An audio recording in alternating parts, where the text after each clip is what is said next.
یہ مرتد کے احکامات ہم پڑھ رہے ہیں، ٹھیک ہے، یہ یاد رکھیے گا موضوع کیا ہے۔ آئیے اس کو آگے بڑھاتے ہیں۔ اگر آج اپنے آپ کو کوئی شخص پیغمبر کہے اور اس کا یہ مطلب نکالے کہ میں پیغام پہنچاتا ہوں، تو وہ کافر ہے، یعنی یہ تعویل اس کی سنی نہیں جائے گی کہ عرف میں یہ لفظ رسول اور نبی کے معنی میں ہے۔ یہ جو مسئلہ ہے اس حوالے سے آئیے تفصیل سنتے ہیں، ٹھیک ہے۔ جیسے ڈاکیہ ہوتے ہیں نا، ڈاکیہ یعنی جو خط وغیرہ پہنچاتے ہیں، تو وہ اگر اپنے آپ کو پیغمبر کہے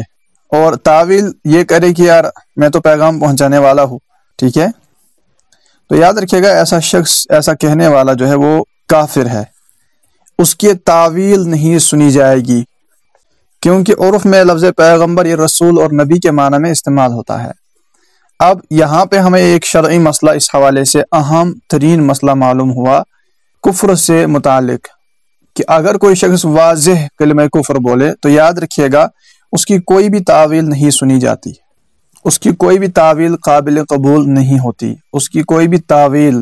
معتبر نہیں ہوتی۔ تعویل کہتے ہیں جیسے اس نے ذہن میں کوئی اور معنی مراد لیا ہو، ٹھیک ہے، اور کہے کہ یار میرا مطلب یہ نہیں تھا، میرا مطلب فلاں تھا۔ اب تعویل یاد رکھیے گا اس لفظ میں سنی جاتی ہے، معتبر ہوتی ہے جس میں واقعی تعویل بنتی ہو، جس میں واقعی دوسرے معنی بنتے ہوں، اور اگر حالت یہ ہے کہ دوسرے معنی بنتے ہی نہیں ہیں، حالت یہ ہے کہ جو لفظ اس نے استعمال کیا ہے عرف میں وہ اسی معنی میں استعمال ہوتا ہے، تو وہاں پر بھی اس کی تعویل کو نہیں سنا جائے گا۔ اب یہاں پہ جو مثال دی گئی ہے کہ کوئی شخص یہ کہے کہ میں پیغمبر ہوں اور کہے کہ یار میں تو خط وغیرہ آگے پہنچاتا ہوں، تو میں بھی پیغام پہنچانے والا ہوں لہٰذا میں پیغمبر ہوں، معاذ اللہ، تو یہ اس کا کہنا کفر ہو جائے گا۔ کیوں کفر ہوگا؟ کیونکہ عرف میں پیغمبر جو ہے نا وہ رسول اور نبی کے لیے بولا جاتا ہے۔ اب اگر کوئی خود کو پیغمبر کہے تو اس کو یہی کہا جائے گا کہ دائرہ اسلام سے خارج ہو جائے گا، اور یہ تعویل اس کی نہیں سنی جائے گی کہ میں پیغام پہنچاتا ہوں۔ وہ خود کو ڈاکیہ ہی کہے، پوسٹ مین ہی کہے، لیکن خود کو پیغمبر نہیں کہہ سکتا۔ اسی طرح کسی مبلغ کو مبلغ ہی کہا جائے گا، کسی مبلغ کو پیغمبر نہیں کہہ سکتے، کیونکہ مبلغ کہتے ہیں آگے پہنچانے والے کو، تبلیغ کرنے والا، تبلیغ یعنی آگے پہنچانا۔ تو معاذ اللہ یہ نہیں کہ کوئی مبلغ خود کو بھی کہہ دے کہ میں بھی پیغمبر ہوں، کیونکہ میں تو خدا اور خدا کے رسول کے پیغامات آگے پہنچاتا ہوں صلی اللہ علیہ وسلم۔ اگر یہ کہتا ہے کہ میں خدا اور خدا کے رسول صلی اللہ علیہ وسلم کے احکامات آگے پہنچاتا ہوں تو بالکل درست ہے، لیکن خود کے لیے لفظ پیغمبر استعمال نہیں کر سکتا۔ ایسا کرے گا تو دائرہ اسلام سے خارج ہو جائے گا۔ کیوں؟ کیونکہ لفظ پیغمبر عرف میں نبی اور رسول کے لیے استعمال کیا جاتا ہے۔ یہ جو بنیادی مسئلہ ہے اور یہ ایک اصول ہے، اس کو ذہن میں رکھیے۔ اور مثال میں آپ کو دے دوں، تمہید الایمان میں پہلے اس کو بیان کیا گیا ہے کہ کوئی شخص اپنے باپ کو کہہ دے کہ میرا باپ گدھا ہے، اپنے باپ کو کیا کہہ دے کہ یار میرا باپ تو گدھا ہے۔ اب یہ لفظ اس سے کیا معنی پتہ چلتا ہے؟ اس کو ہی کہا جائے گا نا یار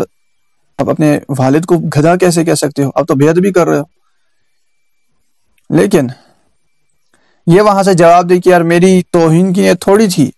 میرا تو مطلب یہ تھا کہ میرا باپ ایک شریف آدمی ہے، لہٰذا میں نے اس کو شریف کہنے کے لیے لفظ گدھا استعمال کیا۔ اب آپ بتائیے اس کی تعویل سنی جائے گی یا نہیں سنی جائے گی؟ آپ بھی کہیں گے کہ یار یہ کیسے سنا جا سکتا ہے، یہ تو بالکل توہین ہے، یہ جو اس کی تعویل بیان کر رہا ہے یہ تو مسموع ہی نہیں ہے، مقبول ہی نہیں ہے، سنی ہی نہیں جائے گی، قبول ہی نہیں کی جائے گی، ٹھیک ہے۔ تو یہاں پر آپ اس مثال سے بھی سمجھ گئے ہوں گے کہ تعویل صریح لفظوں میں نہیں سنی جاتی۔ اس حوالے سے تو علماء کرام کے کئی اقوال بھی ہیں، جیسے علامہ شامی رحمۃ اللہ تعالی علیہ، علامہ ابن عابدین شامی رحمۃ اللہ علیہ رد المحتار کے اندر ارشاد فرماتے ہیں کہ اگر کسی لفظ میں توہین کی دلیل ہو، اگر کسی لفظ میں توہین کی دلیل ہو، کوئی لفظ توہین کے لیے استعمال کیا جاتا ہو تو اسے کافر ہی کہا جائے گا۔ یعنی اگر اس نے خدا اور خدا کے رسول صلی اللہ علیہ وآلہ وسلم کے بارے میں کوئی ایسا لفظ استعمال کیا کہ جو توہین کے لیے ہی استعمال کیا جاتا ہو، ایسے شخص کو کافر کہا جائے گا، اگرچہ کہنے والا توہین کا ارادہ کرے ہی نہیں، اگرچہ کہنے والا توہین کا ارادہ نہ کرے، لیکن چونکہ لفظ ایسا بولا ہے جو توہین کے لیے استعمال کیا جاتا ہے، لہٰذا وہ دائرہ اسلام سے خارج ہو جائے گا۔ اب یہاں پر بھی دیوبندیوں کے جو اکابر ہیں اس حوالے سے آپ کو ذہن میں، اس حوالے سے پہلے بھی بات ہو چکی ہے اور یہاں پر بھی اس حوالے سے بات ہوگی کہ انہوں نے جو کلمات خبیثہ، گستاخانہ عبارتیں نبی پاک صلی اللہ علیہ وسلم کے متعلق جو تحریر کی تھیں، جو لکھی تھیں، وہ بھی واضح توہین کی تھی، اس میں کسی قسم کی تاویل کی گنجائش ہی نہیں تھی۔ جیسے میں نے آپ کو کہہ دیا کہ کسی نے لکھا کہ نبی پاک صلی اللہ علیہ وسلم کو علم غیب اتنا ہی ہے معاذ اللہ جتنا جانوروں کو ہے، پاگلوں کو ہے، بچوں کو ہے، تو ظاہر سی بات یہ توہین ہے، اس میں کون سی تاویل نکالیں گے؟ کسی نے کہہ دیا نبی پاک صلی اللہ علیہ وسلم کے بعد بھی نبی آ سکتا ہے، اس میں کون سی تاویل نکلے گی؟ کسی نے کہہ دیا معاذ اللہ کہ شیطان کا علم نبی پاک صلی اللہ علیہ وسلم سے بڑھ کر ہے، اور یہاں تک کہہ دیا کہ شیطان کا علم قرآن سے ثابت ہے اور حضور صلی اللہ علیہ وسلم کا علم قرآن سے ثابت ہی نہیں۔ اب یہ توہین نہیں تو یہ کیا ہے؟ اس میں کہاں کی تاویل نکالیں گے؟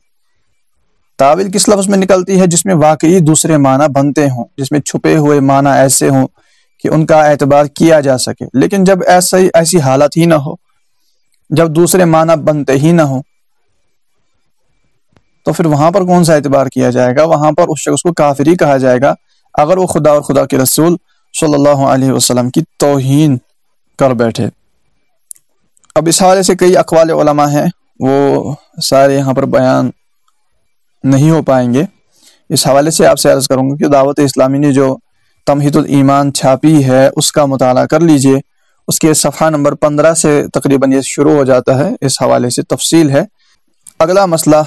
حضرت شیخین کریمین یعنی حضرت سیدنا صدیق اکبر رضی اللہ عنہ۔ شیخین کہتے ہیں حضرت سیدنا صدیق اکبر رضی اللہ تعالی عنہ اور سیدنا عمر فاروق اعظم رضی اللہ تعالی عنہ۔ اگر کوئی شخص حضرت شیخین کریمین کی شان پاک میں سب و شتم کرے، سب و شتم کہتے ہیں گالی گلوچ کرنا، لان تان کرنا، تبرہ کہے معاذ اللہ یعنی بیزاری کا، نفرت کا اظہار کرے، ہو گئی دو چیزیں۔ تیسری چیز، اگر کوئی معاذ اللہ حضرت سیدنا صدیق اکبر رضی اللہ تعالی عنہ کی صحبت کا انکار کرے، یعنی ان کی صحابیت کا اگر انکار کرے تو یہ بھی کفر ہے، یا پھر امامت کا، خلافت کا مطلقاً انکار کر دے، یاد رکھیے گا یہ بھی کفر ہے۔ اسی طرح حضرت سیدتنا ام المؤمنین عائشہ صدیقہ طیبہ طاہرہ عابدہ زاہدہ رضی اللہ تعالی عنہ کی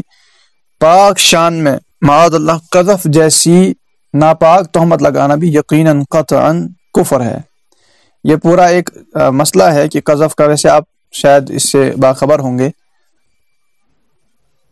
جو منافقوں نے تہمت لگائی تھی اور پھر قرآن پاک میں سورۃ النور کی تقریباً 18 آیتیں نازل ہوئی تھی حضرت سیدہ طیبہ طاہرہ عائشہ صدیقہ رضی اللہ تعالی عنہ کی پاکیزگی کے بیان میں، لہذا وہاں سے آپ اس کی تفسیر پڑھ سکتے ہیں سورۃ النور شریف میں۔ اگلا مسئلہ، اچھا یہاں پہ عرض کر دوں کہ صحابہ کرام علیہم رضوان اور امہات المؤمنین رضی اللہ تعالی عنہن، ان کے بارے میں انشاءاللہ تعالی آگے عقائد بیان ہوں گے جو ابھی تک بیان نہیں ہوئے۔ ابھی ہم کفر اور ایمان کا موضوع پڑھ رہے ہیں اور میں نے پہلے ہی عرض کیا تھا اس کو ہم لمبا لے کے چلیں گے، اسی حوالے سے اس کو ہم زیادہ وقت دے رہے ہیں اور اس میں بھی بہت سارے عقائد کا بیان ہوگا۔ اگلا مسئلہ یہ ہے کہ دشمن اور مبغوض، یعنی مبغوض کہتے ہیں جس کا دل میں بغض ہو، جو شخص ہمیں ناپسند ہو، اس کو دیکھ کر بعض لوگ کہتے ہیں کہ ملک الموت آ گیا، اس طرح کہتے ہیں۔ اب یہ کیا یہ کفر بنے گا نہیں بنے گا، اس کو پڑھتے ہیں کہ دشمن کو دیکھ کر کہنا یا جس شخص سے ہمیں نفرت ہو اس کو دیکھنے کہنا یا دیکھو ملک الموت آ گیا معاذ اللہ۔ تو یہاں پر یاد رکھیے گا دو صورتیں ہیں، اگر تو ملک الموت علیہ السلام کو برا کہنا مقصود ہے، ان کو برا جانتا ہے، تب تو کفر ہے معاذ اللہ۔ اگر حضرت سیدنا اسرائیل علیہ السلام کو برا کہنا مقصود ہے یا ان سے معاذ اللہ نفرت کرتا ہے، ظاہر سی بات ہے تب تو سیدھا سیدھا کفر ہے۔ کوئی اگر حضرت سیدنا اسرائیل علیہ السلام سے نفرت کرے، یاد رکھیے گا یہ واضح کفر ہے، یا کسی بھی نبی یا کسی بھی فرشتے کی ادنا توہین کرے یا معاذ اللہ کسی بھی فرشتے سے نفرت کرے، یہ باتیں کفر ہیں۔ لہٰذا اگر کوئی حضرت اسرائیل علیہ السلام سے نفرت کرے اور معاذ اللہ اس بنا پر کہے کہ یار دیکھو، کسی اپنے دشمن کو دیکھ کر کے دیکھو ملک الموت آ گیا، یا کسی برے شخص کو دیکھ کر کہے دیکھو ملک الموت آ گیا، اگر تو یاد رکھیے گا وہاں پر نیت حضرت عزرائیل علیہ السلام کی توہین کی ہے تب جا کے کفر ہے، کیونکہ وہاں پہ توہین حضرت عزرائیل علیہ السلام کی ہوئی، اور اگر موت کی ناپسندیدگی کی بنا پر کہتا ہے تو کفر نہیں ہے۔ تو یہاں پہ دو مسائل بیان ہوئے کہ فرشتے کی توہین کی نیت ہو تو کفر، اور فرشتے کی توہین کی نیت نہ ہو، موت کی ناپسندیدگی کی وجہ سے کہتا ہے تو اب یہ کفر نہیں ہے۔ یہ نازک مسئلہ ہے۔ حضرت عزرائیل علیہ السلام سے معاذ اللہ ثم معاذ اللہ ایسا نہیں کہ کوئی نفرت رکھے، ان سے نفرت رکھنا کفر ہے، بلکہ ان کی تعظیم کی جائے گی، بلکہ یہ تو رسول ملائکہ میں سے ہیں۔ یہاں پہ اس چیز کو ذہن میں رکھیے گا، کسی بھی فرشتے کی توہین کرنا ایک کفر ہوتا ہے، ان سے نفرت کرنا ایک کفر ہوتا ہے۔ کسی بھی فرشتے کی توہین نہیں کی جا سکتی، ان سے نفرت نہیں رکھی جا سکتی۔ سب ملائکہ اللہ تعالیٰ کے معصوم بندے ہیں، نورانی مخلوق ہے، اور وہ صرف وہ کرتے ہیں جس کا انہیں حکم ہوتا ہے، وہ کبھی بھی گناہ نہیں کر سکتے۔ بلکہ اگر فرشتوں سے کوئی گناہوں کا صدور ممکن مانے تو دارالفتہ اہل سنت سے فتویٰ منگایا گیا تھا، تو انہوں نے ارشاد فرمایا کہ فرشتوں سے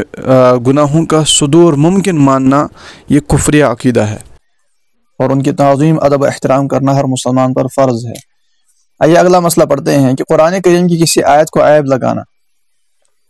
یا توہین کرنا یا اس کے ساتھ مسخرہ پن کرنا کفر ہے۔ اب یہاں پر اس کو تھوڑا تفصیل سے لے کے چلیں گے۔ قرآن کریم کی آیت کو عیب لگانا یا پھر قرآن کریم کی آیت کی توہین کرنا، ٹھیک ہے، قرآن کریم کی آیت کی توہین کرنا اور مسخرہ کرنا یہ کفر ہے۔ مسخرہ بولتے ہیں مذاق مسخری کرنا۔ اگر کوئی معاذ اللہ قرآن پاک کی کسی آیت کا مذاق اڑائے تو وہ دائرہ اسلام سے خارج ہے، اور اس طرح کی جو مصیبت ہے یہ بھی کامیڈینز کے اندر پائی جاتی ہے کہ بعض اوقات وہ کسی قرآن آیت کو لے کر بھی مذاق کر رہے ہوتے ہیں۔ تو یاد رکھیے گا قرآن پاک کی آیت کا مذاق اڑانا بھی یہ بھی کفر ہے۔ یہاں تک کہ فقہائے کرام نے اس حوالے سے یہاں تک لکھا کہ اگر کوئی بے موقع ہنسی مذاق کی نیت سے قرآن پاک کی آیت پڑھ دے، بے موقع اس نے قرآن کی آیت پڑھ دی ہنسی مذاق کی نیت سے، تو یہ بھی کفر ہے۔ صلی اللہ الحبیب صلی اللہ تعالی علی محمد صلی اللہ علیہ وآلہ وسلم۔ قرآن پاک کے حوالے سے کئی کفریہ کلمات بولے جاتے ہیں معاذ اللہ، اس کی تفصیل کے لیے آج آپ کو میں یہاں پر یہ سبق آپ کو دوں گا انشاءاللہ۔ کفریہ کلمات کے بارے میں سوال جواب صفحہ نمبر 180 سے، جس میں قرآن کریم کے حوالے سے بیان ہے کہ آپ کو ایسی معلومات شاید کہیں سے بھی نہیں ملے گی، اور وہاں پر آپ دیکھیں گے کہ الحمدللہ امیر اہل سنت دامت برکاتہم العالیہ نے کتنی محنت کی ہے اس امت مسلمہ کی اصلاح کے لیے۔ اگلا مسئلہ یاد رکھیے گا، اگلا مسئلہ یہ ہے کہ مزامیر کے ساتھ قرآن پڑھنا یہ بھی کفر ہے۔ مزامیر کہتے ہیں آلات موسیقی، گانے باجے کے ساز ہوتے ہیں، باجا بانسری، تو ان کے ساتھ معاذ اللہ کوئی قرآن پڑھنا شروع کر دے تو یہ بھی کفر ہے۔ لہذا آلات موسیقی کے ساتھ، ایسا مثال کے طور پر میں آپ کو سمجھاؤں، تھوڑا آپ اس کو سمجھے گا، جیسے مزامیر بولتے ہیں میوزیکل انسٹرومنٹس، وہاں سے کوئی میوزک بجا رہا ہو اور یہاں سے کوئی گانا گا رہا ہو تو یہ ہو رہا ہے، یہ بھی ناجائز ہو رہا ہے۔ لیکن کوئی معاذ اللہ اب یہاں سے وائلن جو ہے یا کوئی آلات موسیقی بجانا شروع کر دے اور اسی کی طرز پر یہاں پر کوئی قرآن کی آیتیں پڑھنا شروع کر دے تو یہ بھی ایک استہزاء کی صورت ہے، مذاق کی صورت ہے۔ قرآن کریم اس لیے نازل نہیں ہوا کہ اس کو میوزیکل انسٹرومنٹس پہ بجایا جائے اور اس کی توہین کی جائے، معاذ اللہ اس کا مذاق اڑایا جائے، بلکہ یہ ہدایت کی کتاب ہے، اس کے ذریعے ہدایت حاصل کی جاتی ہے اور اللہ تعالیٰ کی رحمت حاصل کی جاتی ہے۔ بہرحال اس کو آپ ذہن میں رکھیے گا کہ مزامیر، آلات موسیقی کے ساتھ قرآن پڑھنا ایک کفر ہے۔ اگلا مسئلہ یاد رکھیے گا یہ ہے، رمضان کے حوالے سے عرض کر دیتا ہوں کہ کوئی شخص صرف رمضان میں نماز پڑھتا ہے، بعد میں نماز نہیں پڑھتا اور کہتا ہے کہ یار یہی بہت ہے یا جتنی پڑھی ہے یہی زیادہ ہے کہ رمضان میں ایک نماز کا 70 نماز کا ثواب ملتا ہے، تو یاد رکھیے گا یہ بھی کفر ہے، اس لیے کہ اس میں نماز کی فرضیت کا انکار ہے۔ اب یہ مسئلہ ہے کہ نماز کی فرضیت کا انکار یاد رکھیے گا کفر ہے۔ اس حوالے سے بھی کئی جملے بولے جاتے ہیں، جیسے کوئی کہہ دے کہ یار آجا نماز پڑھو، وہ کہہ دے کہ یار آج نماز کی چھٹی ہے، آج ہر کام کی چھٹی ہے، نماز کی بھی چھٹی ہے، تو اس طرح کہنا بھی کفر ہے، کیونکہ وہ نماز کی فرضیت کا انکار کر رہا ہے، اور نماز کی فرضیت کا انکار کرنا یہ کفر ہے۔ میں انشاءاللہ تعالی نماز اور روزوں کا جو بیان ہے یہ کل لے لیتا ہوں، بلکہ کل تو آپ نے وہ سبق پڑھنا ہے، پرسوں انشاءاللہ اس کو لیتے ہیں۔ تھوڑا بہت عرض کر دیتا ہوں کہ روزوں کی توہین کرنا بھی یاد رکھیے گا کفر ہے۔ بعض لوگ روزوں کو ہو سکتا ہے برا بلا کہتے ہوں گرمی کی وجہ سے، یا یہ کہنا کہ یار یہ رمضان کا مہینہ، یہ روزے تو پوری قید ہے معاذ اللہ، تو یہ بھی کفر ہے، کیونکہ روزوں کی توہین کرنا کفر ہے، نمازوں کی توہین کرنا کفر ہے۔ مثال کے طور پر کسی سے کہا گیا کہ نماز پڑھو، تو وہاں سے جواب دے کہ یار نماز تو پڑھتا ہوں مگر اس کا کچھ نتیجہ نہیں ہے، تو یہ نماز کی توہین ہے۔ یا معاذ اللہ جواب دے کہ یار نماز پڑھنے کا کوئی فائدہ نہیں ہوتا، یا میں نماز پڑھ کے کروں ہی کیا، کس کے لیے میں نماز پڑھوں، ماں باپ تو مر گئے۔ یا معاذ اللہ کہے کہ یار میں نے بہت نمازیں پڑھ لی، اب دل گھبرا گیا ہے، یا اس طرح کہہ دے کہ معاذ اللہ یار نماز پڑھنا نہ پڑھنا تو ایک ہی بات ہے۔ تو یہ ساری باتیں جو ہے نا جن سے فرضیت کا انکار ہو تو یہ کفر ہے یا نماز کی توہین ہوتی ہو۔ تو یہاں پر دو چیزیں ذہن میں رکھیے گا کہ جن الفاظ سے، جن کلمات سے نماز کی توہین ہو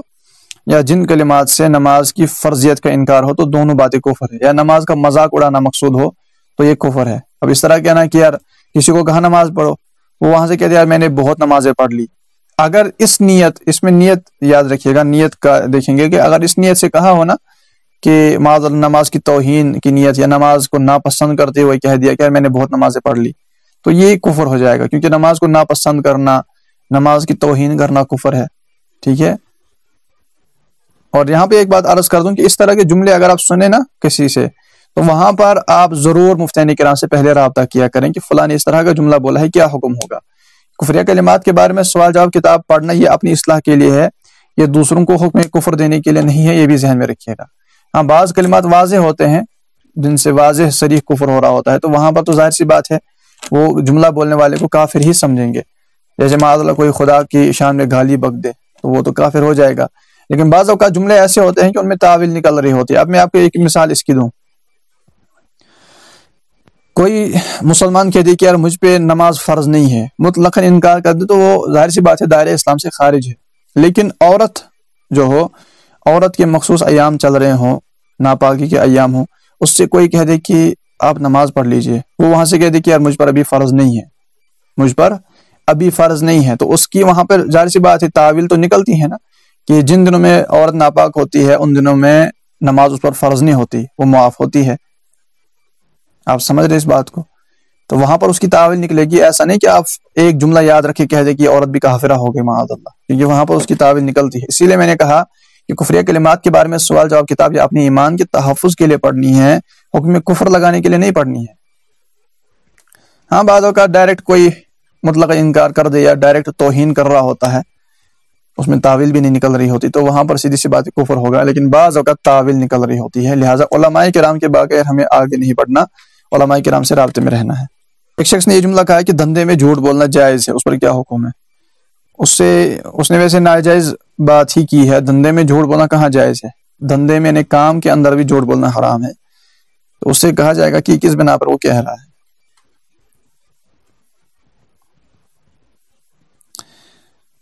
صلو علی الحبیب صلی اللہ تعالی علی محمد صلی اللہ علیہ وآلہ وسلم۔ انشاءاللہ تعالی اب کل جو ہے وہ نماز اور روزوں کا ٹاپک جو ہے وہ دوبارہ اٹھائیں گے، یعنی پرسوں، اور ممکن ہوا تو اسی میں ہے انشاءاللہ علم اور علماء کی توہین پر بھی، بلکہ علم اور شریعت کا الگ لے لیتے ہیں اور نماز اور روزوں کا پرسوں لے لیتے ہیں۔ کل آپ برائے کرم میں نے لکھ دیا ہے کہ کل آپ نے جو سبق ہے کفریہ کلمات کے بارے میں سوال جواب صفحہ نمبر 180 سے کل آپ نے ضرور اور ضرور پڑھنا ہے انشاءاللہ تعالی۔ صلو علی الحبیب صلی اللہ تعالی علی محمد صلی اللہ تعالی علیہ وآلہ وسلم۔ سر سید کے بارے میں چھوٹے بچوں کو کیسے سمجھائیں، جیسے باقی چیزیں سمجھاتے ہیں ویسے ان کو بھی سمجھائیں کہ یہ اچھا انسان نہیں تھا، یہ اس طرح کہیں کہ یہ بندہ انگریزوں کا ایجنٹ تھا اور اس نے دین اسلام کا بہت نقصان کیا ہے۔